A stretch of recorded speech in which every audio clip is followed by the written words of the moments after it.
Hey, what's going on, guys? My name is Justin, and today I'm going to give you the best chance at winning the July Evolution Cup. In just a few short weeks begins the North American Digimon card game Evolution Cup tournament. And that means if you're still working out what deck you're going to use or how best to build it, you don't have much time. So I spent hours and hours scoring through every documented winning tournament deck for the English BT4 meta since its release a few weeks back. And I painstakingly noted and studied all the information from the decks that got the most wins, down to how often that deck outperformed its competitors, all the way down to the most optimal deck construction compiled from the different versions of each of these decks. So if you want to know which deck is going to give you the best chance at winning the July Evolution Cup, and how best to maximize your odds, I'm gonna need you to slap that like button,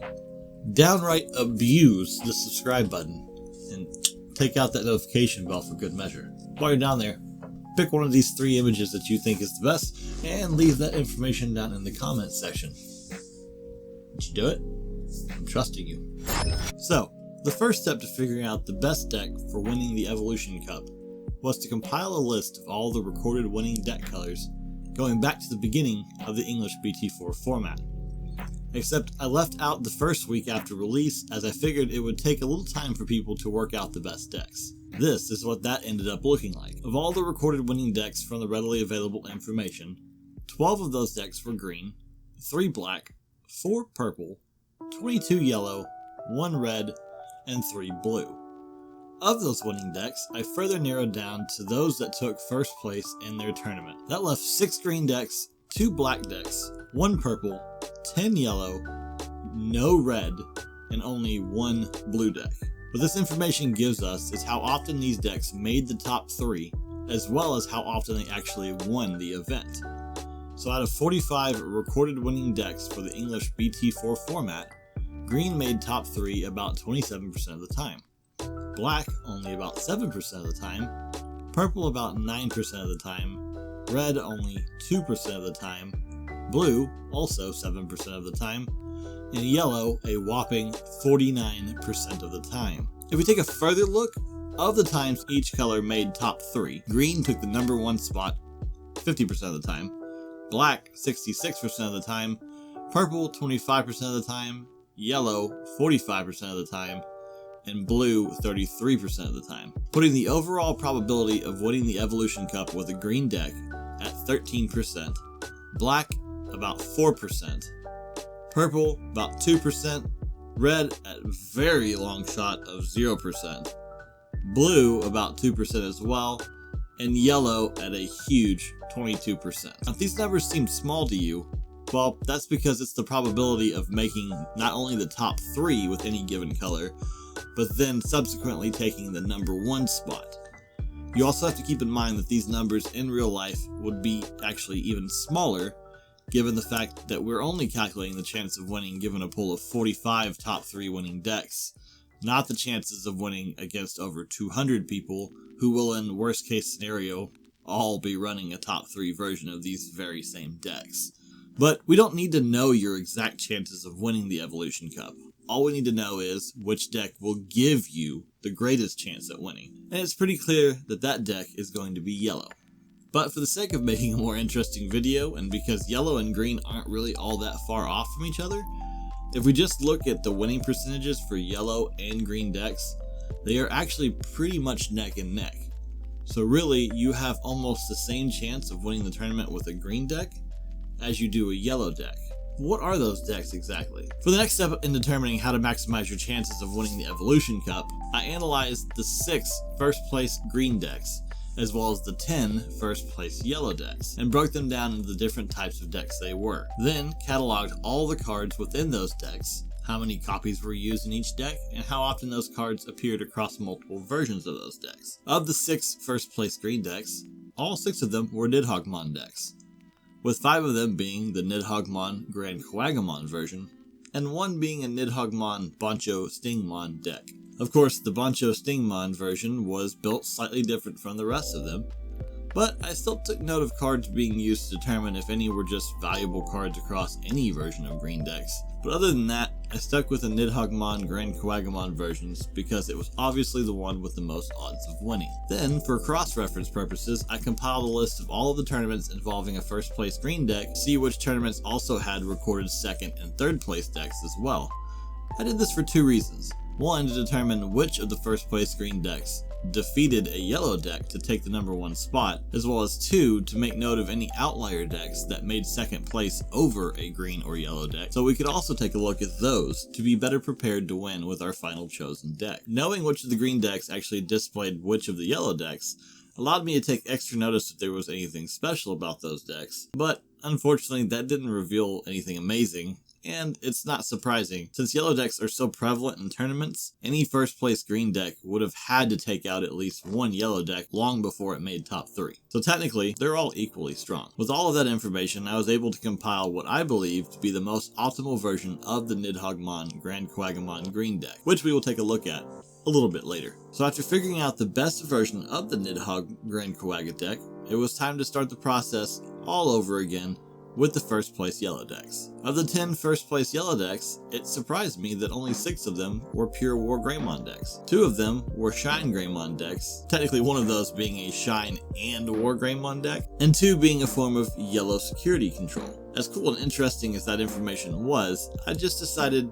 to ignore anything that wasn't one of the 6 War Greymon decks, because we were looking for what will give the best chance of winning, and 6 War Greymons taking first place over only 2 copies of any of the others means War Greymon is, number-wise, the superior deck. And because the other decks were so different, the construction of those decks didn't really apply to the construction of the War Greymon deck. Of those 6 War Greymon decks, I performed the same steps as I did with the first place green decks, but came up with 2 versions of the War Greymon deck that by all accounts are equally as good. Comparing the times each version of the War Greymon deck won out against a green Nidhoggmon Grand Quagamon deck actually netted a 50-50 split, with each version beating out the second place green deck of their respective tournaments twice. So as far as I can tell, you can pick whichever fits your playstyle better, and you should still have the same chance of winning. The only real difference between the two came down to one running /Angemon and the other running Magnadramon. Either way, the rest of the cards were pretty straightforward, with only a few variances between the 6 War Greymon decks at all. Again, the final compiled optimal yellow War Greymon deck will be covered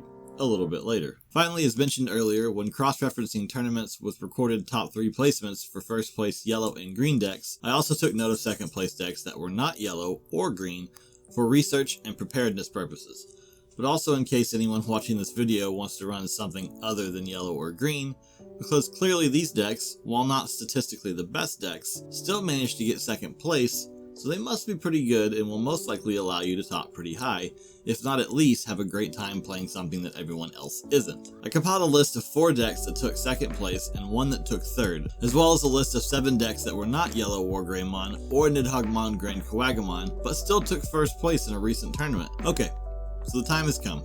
I'm going to be showing off these deck lists PowerPoint style, starting with the 12 outlier decks first, then the much anticipated Nidhoggmon, Grand Quagamon, and yellow War Greymon decks.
When it comes to the Nidhoggmon Grand Coagamon deck, there are several cards that were played differently in different versions, but they were essentially interchangeable.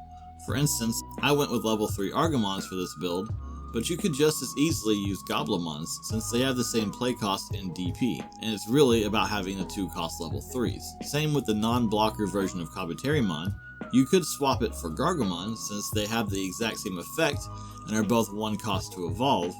It's just Kabuterimon has more DP, which isn't that big of a deal. So in some cases, you can swap out for cards that you already own instead of going out and buying more. Also, I added in 1 copy of Bancho Stingmon because it struck me that Bancho Stingmon would be fantastic in the mirror match, and your opponent wouldn't see it coming. And it does well against anyone running other decks like Ancient Greymon, Ancient Garurumon, or something like Imperial Dramon or Dandevimon, with its effect to gain 7000 DP and security attack +2 when attacking opponent's Digimon with 12,000 DP or more. Not to mention it also has piercing as well. But if you're not feeling that idea, you can just switch Bancho Stingmon out for another Grand Coagamon. As mentioned before, the Yellow War Greymon can be built using either Slash Angemon if you want a more aggressive deck, or with Magnadramon if you want to play more reservedly and have an extra recovery option. The rest of the cards are fairly straightforward, with the only real substitutes being maybe swapping out a Bushy Agumon or 2 for the promo Patamon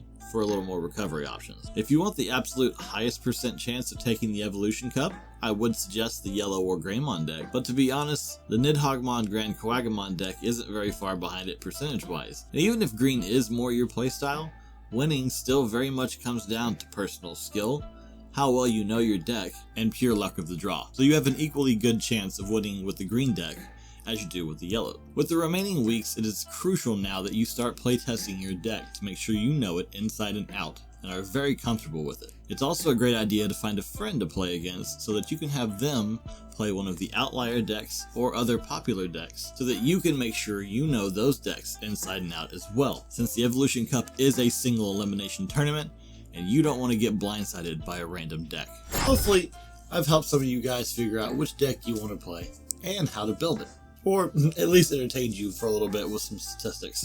If you're interested in helping support the channel, I do have a Patreon, where every member gets a shout out in a video as well as their name in the end credits of every video. Members also get access to exclusive Patreon member-only giveaways, as well as early access to special videos. Also, rookie tier and higher get one of these custom metal memory counters. So if any of that interests you, head over to patreon.com/tamerjustin to sign up. Thanks for watching. Stay safe, stay amazing, and I'll see you in the next video. Peace!